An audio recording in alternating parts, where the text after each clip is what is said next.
नमस्कार, मैं अशोक कुमार पांडे। शाम के 5 बजे हैं संडे के और खास शो है हमारा राजू पारुलेकर जी के साथ। हर संडे शाम को 5 बजे हम हाजिर होते हैं राजू भाई के साथ और कुछ बेहद जरूरी मुद्दों पर बात करते हैं, उन मुद्दों पर जिनको बड़े आराम से गोदी मीडिया सरका देता है अपनी कारपेट के अंदर। जिन मुद्दों को छुपाने के लिए आईआईटी बाबा से लेकर दुनिया भर की नौटंकी गोदी मीडिया पर दिखाई जाती है, हम उन मुद्दों पर बात करने की कोशिश करते हैं। और इस हफ्ते दो बहुत बड़े मुद्दे हैं। एक मुद्दा तो शेयर मार्केट का है। ठीक है, सबने शोर मचाया, शेयर मार्केट गिर रहा है, 28 साल में सबसे लोवेस्ट लेवल पे चला गया है वगैरह वगैरह। लेकिन यह हवा में नहीं हुआ है, ये मार्केट के प्ले से नहीं हुआ है कि नीचे गया है फिर ऊपर आएगा। बहुत दिनों से राजू भाई जैसे लोग लगातार बता रहे थे, वो वजह है जिसके चलते शेयर मार्केट को गुब्बारे की तरफ फुलाया गया था। और वो लगातार इस बात की चेतावनी दे रहे थे कि एक दिन भी इस शेयर मार्केट को बहुत ज्यादा नुकसान पहुंचाएगा। और शेयर मार्केट को नुकसान पहुंचाने का मतलब है भारत में जो लोअर मिडिल क्लास और मिडिल क्लास के लोग हैं, जो कुछ समझ में नहीं आता है तो थोड़ा बहुत पैसा शेयर में, डिवेंचर, म्यूचुअल फंड्स में डाल देते हैं, उनका सीधा सीधा नुकसान नंबर 1। और दूसरा जो बड़ा मुद्दा हमारे सामने है वो अडानी से जुड़ा हुआ है। एटॉमिक पावर, एटॉमिक एनर्जी का सेक्टर एक ऐसी चीज है जो अभी तक सरकार ने बिल्कुल गोपनीय रखा था, अपने पास रखा था। अब उसको खोलने की भी बात हो रही है, उस पर हम डिटेल में आगे बात करेंगे। लेकिन पहली बात, शेयर मार्केट पर कोई सवाल नहीं। राजू भाई, बहुत बहुत स्वागत हमारे शो में आपका। नमस्ते सर। और अब सीधे आपका कमेंट, कोई सवाल नहीं। देखिए, शेयर मार्केट कोई जादू नहीं है या कोई जुआ नहीं है। उसकी रचना जो है उसको हमें देखना चाहिए कि हमारे पास जो इंफ्रास्ट्रक्चरल सुविधाएं हैं, हमारी अर्थनीति की जो भी चीजें हमारे अर्थशास्त्र में जो परावर्तित हो रही है या फिर हमारी लाइफ में आ रही है, इन्फ्लेशन जिस तरह से है, जीडीपी बढ़ा है या नहीं है, खेती कैसी हो रही है। सबसे बड़ी बात तो एग्रीकल्चर सेक्टर है। एग्रीकल्चर कैसे हो रहा है, उसका खाद जो उत्पाद हो रहा है उसका इंपोर्ट और एक्सपोर्ट पे क्या असर है, टैरिफ्स कैसे हैं, ये सारी चीजें आपके शेयर मार्केट को प्रभावित करती हैं। और मोदी काल में ऐसा हुआ सर कि शेयर मार्केट को मैंने कई बार ये कहा है उदाहरण सहित कि इन्होंने क्या किया कि अगर आप अपने स्पीडोमीटर को अपने एक्सीलरेटर से पूरा काट दे और आपका स्पीडोमीटर फुल दिखाता रहे और आप जितनी स्पीड है, गाड़ी तो चल ही नहीं रही है लेकिन स्पीडोमीटर पूरा दिखा रहा है, हमारा शेयर मार्केट वैसे हो गया। क्योंकि ये जो बेसिक चीजें हैं, जो मूलभूत चीजें हैं, उससे इसका नाता ही तोड़ दिया गया। अब खुद प्रधानमंत्री और गृह मंत्री इस देश के इलेक्शन चुनाव यानी लोकसभा चुनाव के पहले दिन कहते हैं कि 4 तारीख के बाद, यानी प्रधानमंत्री का तो मजेदार कहना है, 4 तारीख के बाद ऐसा शेयर मार्केट 400 के पार मैं कर दूंगा, तो ऐसा शेयर मार्केट जाएगा कि सारे टूट जाएंगे, सारे वो मशीन टूट जाएंगे तुम्हारे, जो भी है वो हंसते हैं। हालांकि वो 400 तो या 240 भी पार नहीं कर पाए, और वो भी 240 नहीं है, एक्चुअली 179 179 है, लेकिन हम लोग उस पर अभी नहीं जाते हैं। लेकिन बात यह है कि सर, ये सारी जो बातें हैं, ऐसी बातें करना और जैसे सर्वे दिखाना, शेयर मार्केट का बलून बड़ा करना, ये सारी जो टेक्निक जो है, उसको पहले ऐसा माना जाता था कि ये बुल और बेयर की फाइट होती है। यानी हमेशा याद रखिएगा कि शेयर मार्केट में 2 गुट है, एक बुल है और एक बेयर है। बुल यानी फास्ट आपको रिटर्न मिलने वाले जो लोग हैं, फटाफट करने वाले, हर्षद मेहता टाइप, यानी हर्षद मेहता उसमें गलत रास्ते पे चला गया लेकिन बुल का वो एक प्रतीक था। और बेयर यानी रोक कर रखना और टाइम से इंतजार करना कि कब ये शेयर बढ़े और धीरे धीरे वो खेलते रहना, यानी लंबे की लड़ाई जो है वो खेलना, वो बुल और बेयर। तो शेयर मार्केट ऊपर नीचे होता है तो वो बुल और बेयर की फाइट मानी जाती है, लेकिन ऐसा यहां पर नहीं हुआ है। भारत के शेयर मार्केट में मोदी काल में ऐसा हुआ है कि शेयर मार्केट एक अलग तरीके से चला रहा है और उसमें फर्जी तरीके से चला गया है।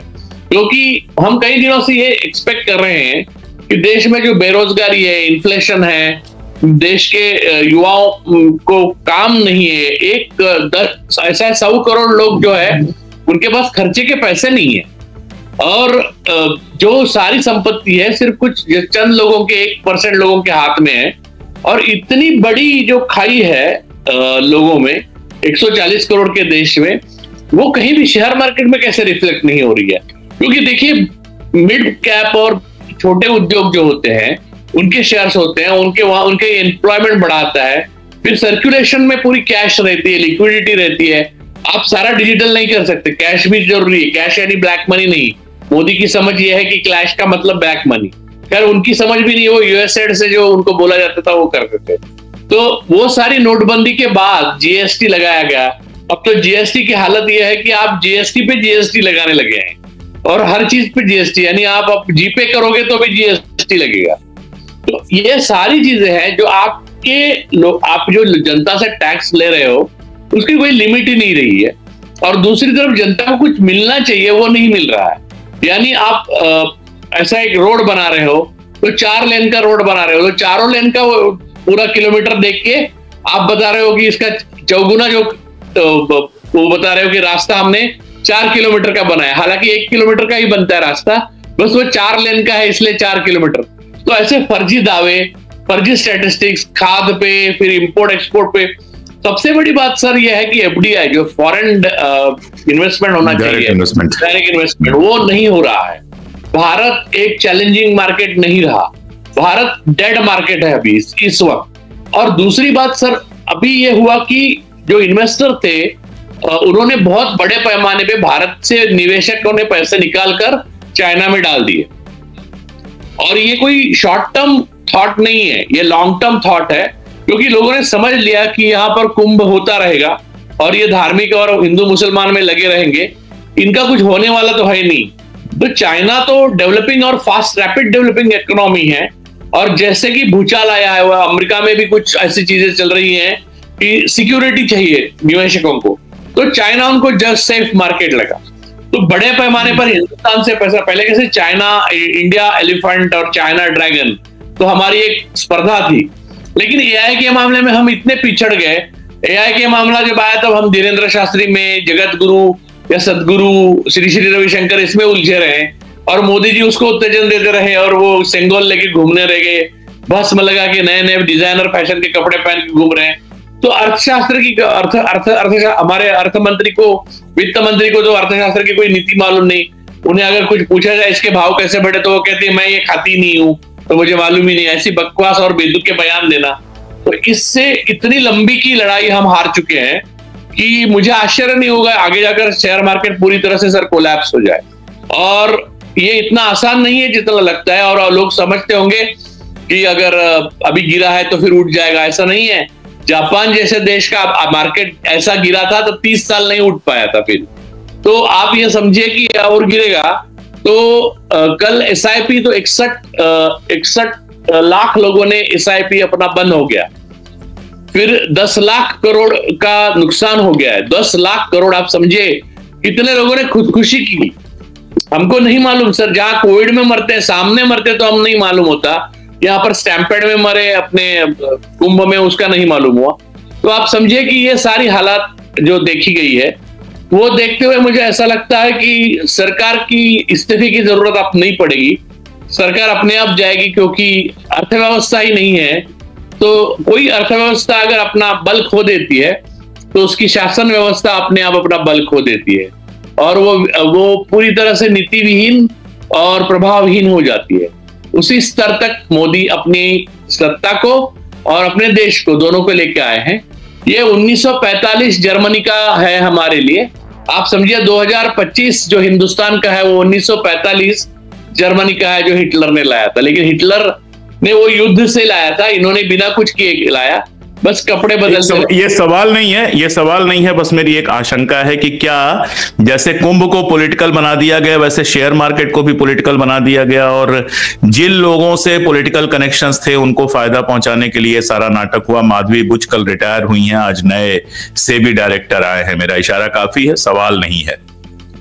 देखिए 100% शेयर मार्केट पूरी तरह से अडानी के लिए इन्फ्लेट किया गया, और अडानी को जिस तरह से, देखिए अडानी के मामले में दुनिया में कांगो से लेकर यूनाइटेड स्टेट्स ऑफ अमेरिका तक उन्हें करीब करीब क्रिमिनली घोषित किया है। उनको जिस तरह से शेयर मार्केट में पहले हिंडनबर्ग रिपोर्ट छोड़कर कभी असर नहीं पड़ता था, तो उससे आपको पता चलना चाहिए कि शेयर मार्केट कितनी झूठी नींव पे खड़ा था और इन्फ्लेट करके इन्होंने खेल रहे थे। तो माधवी बुच भी तो अडानी की संदर्भ में उन्होंने कोई खुलासा नहीं किया, कोई कार्रवाई नहीं की। सर, अब बात यह है कि आपकी किसी भी देश में कोई भी, अब ये शो कॉज नोटिस आई, आपको समन्स आया, अभी उनको आया है अडानी को, तो अमेरिका से, तो उनको सेबी को बताना चाहिए और सेबी को इमीडिएटली उसका इन्वेस्टिगेशन सब एजेंसीज को कहना चाहिए। ऐसा कुछ हुआ नहीं। तो इस हाल में, और उनको ऊपर से हर सेक्टर, यानी धारावी का यहाँ पर जमीन पे ऊपर जमीन दी जा रही है मुंबई में, वहां से वहां पर न्यूक्लियर रिएक्टर तक, यानी न्यूक्लियर एनर्जी पूरी हाथ में दी जा रही है। आप समझिए कि अडानी देश से ताकतवर हो रहा है और वो एक क्रिमिनल है दुनिया के लिए। तो इतनी बड़ी कॉम्प्लिकेटेड बात जो है वो शेयर मार्केट पर सीधा असर डाल रही है, और एक आदमी की सत्ता बचाने के लिए और एक आदमी का धंधा बचाने के लिए और दो आदमी की 4 लोगों को जेल ना हो, इसलिए ये सारी चीजें हो रही है। और मुझे लगता है कि देश के कई लोग और निवेशक बर्बाद हो जाएंगे।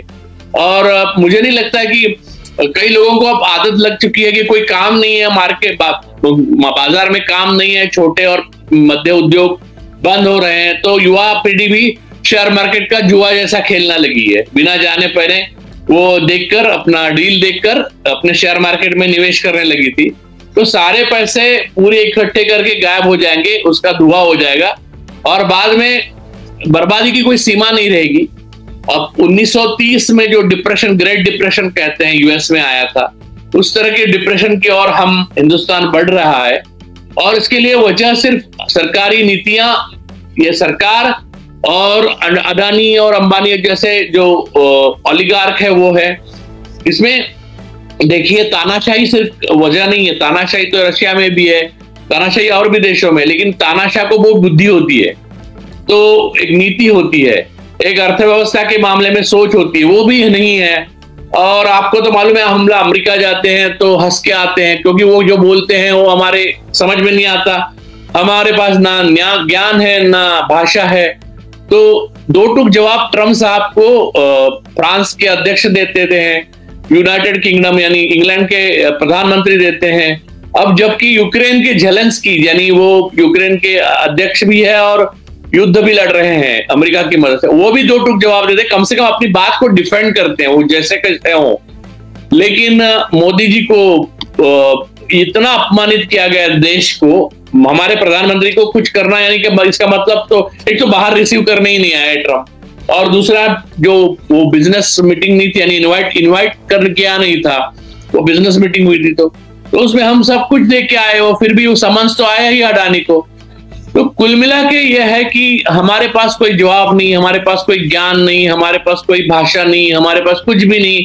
हम नेहरू और गांधी को दिन रात गाली बकते हैं और अब्दुल और रियाज के खिलाफ कैसे कैसे नए कॉन्स्पिरेसी की जाए, उनकी दुकानें कैसी बंद की जाए, यानी अपनी अर्थव्यवस्था को मारा कैसे जाए, इस पर काम कर रहा है बजरंग दल, हिंदू परिषद और आरएसएस। तो ऐसे में नैया डूबने वाली है इस देश की, ये बताने के लिए राजू परुलेकर या अशोक जी पांडे की जरूरत नहीं है, ये तो स्पष्ट है, भविष्य दिख रहा है। और जो भक्त लोग नाच रहे थे इतने सालों से, उनको उसका फल मिलेगा, क्योंकि अकेले हमारा घर, शेयर मार्केट में तो उनका भी पैसा होगा, शेयर मार्केट में उनका भी पैसा होगा। हमारा घर थोड़ी है, कई घर आएंगे जल्द में। बिल्कुल बिल्कुल। वैसे मैंने शेयर मार्केट में आज तक एक पैसा नहीं लगाया है, इसलिए मैं बिल्कुल वित्त मंत्री की तरह कह सकता हूं कि मैं तो प्याज लहसुन खाता ही नहीं हूं, इसलिए प्राइस बढ़ जाए कोई फर्क नहीं पड़ता है। लेकिन जब देश का मार्केट तबाह होता है तो सबके ऊपर डायरेक्ट इनडायरेक्ट असर पड़ता है। खैर, दूसरे मुद्दे पे चलते हैं। सुरक्षा एक ऐसा मुद्दा रहा है राजू भाई, जिसको लेकर चाहे कोई भी प्रधानमंत्री हो, चाहे कोई भी सरकार हो, चीजें बिल्कुल साफ दाफ रहा करती थी। पहले पाकिस्तान के बॉर्डर पर जो नो मैंस लैंड था, जहां प्राइवेट को कोई जमीन नहीं देते थे, वहां जमीन दी गई अडानी जी को अपना प्रोजेक्ट लगाने के लिए। उसके बाद देखिए, ट्रम्प से आप F-36 लेके आए, F-16 उसने दिया हुआ है पाकिस्तान को, शर्त थी कि आप हिंदुस्तान के खिलाफ इस्तेमाल नहीं करोगे, लेकिन उसने इस्तेमाल किया और उसके बावजूद 373 मिलियन उसको दे दिया गया कि जाओ इसको, 397 इनफैक्ट लगभग $400 मिलियन उसको दिया गया कि ये पैसा है इसके मेंटेनेंस के लिए। और आपको टेक्निक भी नहीं दी गई। 100 मिलियन का एक पड़ेगा, आप खरीदेंगे, और 1.5 ट्रिलियन का खर्चा है उसके अंदर, पूरी जिंदगी अगर उसको, जितना उसकी जिंदगी है उसमें अगर उसको मेंटेन करेंगे। उसके बाद तीसरी कहानी सामने यह आती है कि एटॉमिक पावर, वो बेहद परेशान करने वाली खबर है। अगर इस देश में मीडिया होती तो आज हर चैनल पर यह खबर चल रही होती कि एटॉमिक पावर जो इतना इंपॉर्टेंट है, जिस पर हमेशा गवर्नमेंट की मोनोपोली रही है, उसका भी रास्ता खोला जा रहा है। देखिए, एटॉमिक एनर्जी के बारे में मैं आपको बताता हूं कि यूरेनियम जो यूज किया जाता है वो हथियार के लिए और ऊर्जा के लिए अलग नहीं यूज किया जाता।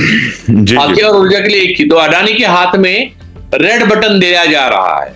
आपको शॉर्ट में, यानी आसानी से लोगों को पता चलने के लिए बता रहा हूं कि रेड बटन का क्या मतलब है। रूस और शीत युद्ध जब चल रहा था रूस और अमेरिका में, तो ऐसा माना जाता था कि दोनों में एक हॉटलाइन हुआ करती थी, और रूस के जो कम्युनिस्ट पार्टी के जनरल सेक्रेटरी और अमेरिका के राष्ट्रपति, दोनों के पास रेड बटन हुआ करते थे जहां कही जाए बैग में, यानी न्यूक्लियर बटन, न्यूक्लियर पावर इस्तेमाल करने की अनुमति। तो वो बिना हॉटलाइन पे बात किए हुए नहीं करेंगे, ऐसी उनकी एग्रीमेंट हुआ था। तो इतना महत्व है परमाणु ऊर्जा का, परमाणु का। तो परमाणु ऊर्जा के लिए, यानी न्यूक्लियर रिएक्टर्स देखिए, चेर्नोबिल और वो उसके बाद चेर्नोबिल, और इसके बाद न्यूक्लियर एनर्जी यूज करना, यानी जापान में भी एक हादसा हुआ, उसके बाद बहुत लोगों ने कम कर दिया देशों ने। लेकिन यहाँ अपने मोदी जी है, वो अपने मित्र को पूरा सुरक्षा कवच देना चाहते हैं। तो मैं पॉइंट बाय पॉइंट आपको बताता हूं। मैंने इसका ट्वीट डाला है, तो शायद किसी ने हिंदी में किया है, तो ये कौन, रश्मि नाम की, रश्मि जी हैं, उन्होंने किया है। एक उनके नेतृत्व में नरेंद्र मोदी खुद प्रधानमंत्री, उसका नेतृत्व होता है परमाणु ऊर्जा विभाग, जो DAE कहते हैं जिसको, वो उसमें अडानी का प्रवेश, department of atomic energy, yes. तो उसमें अडानी का प्रवेश सुनिश्चित हो और सुविधाजनक हो, इसलिए मोदी निरंतर कोशिश कर रहे हैं और लगातार उनकी नैया अडानी की परमाणु ऊर्जा में भी पार कराने में लगे हुए हैं। तो एक तो परमाणु ऊर्जा आरक्षित विषय है और वो निजी कंपनियों के लिए, लेकिन निजी लोगों के लिए खुला नहीं है, और इसकी वजह मैंने जो पहले बोली वो चीज है। तो परमाणु मिशन 2025 के तहत इन्होंने अब ये किया कि मिशन को, रिएक्टरों का आकार छोटा करके लोगों को, यानी प्राइवेट पार्टीज को देना, और उनको भूमि, पानी और जो बाकी बहुत परमाणु ऊर्जा करने के लिए यूरेनियम, वो सब उनको उपलब्ध करा देना, ये उन्होंने शुरू किया। और ये सिर्फ अडानी के लिए ही क्यों है, ये मैं बताता हूं कि तारापुर के परमाणु ऊर्जा स्टेशन में जनरली आप और हम जाएंगे तो अंदर नहीं लेते, तो वहां पर सिर्फ सरकारी लोग जाते हैं, या बहुत एक्सक्लूसिवली वो VVIP जो होते हैं, यानी साइंटिस्ट या बहुत बड़े लोग, वो जाते हैं तारापुर या कहीं भी अपने जहां परमाणु केंद्र है। तो वहां पर अडानी ने दौरा किया और इज्जत से उनको पूरा दिखाया गया क्या है क्या नहीं सब, क्योंकि उनको तो मालूम नहीं, न्यूक्लियर का एन भी नहीं मालूम। देखिए उनकी प्रॉब्लम तो वो कौन से साइंटिस्ट है, और ना ही ना वो भाषा ही नहीं आती और साइंस भी नहीं आता उनको। तो वो जो जिन लोगों को साथ में लेके गए होंगे उनका नेशनल सिक्योरिटी से डायरेक्ट रिलेशन है। अब तो जिन्होंने ये जान लिया, इनके पार्टनर चाइनीज है, इनके पार्टनर पाकिस्तान से भी हो सकते हैं और कोई भी हो सकता है, किसी को भी।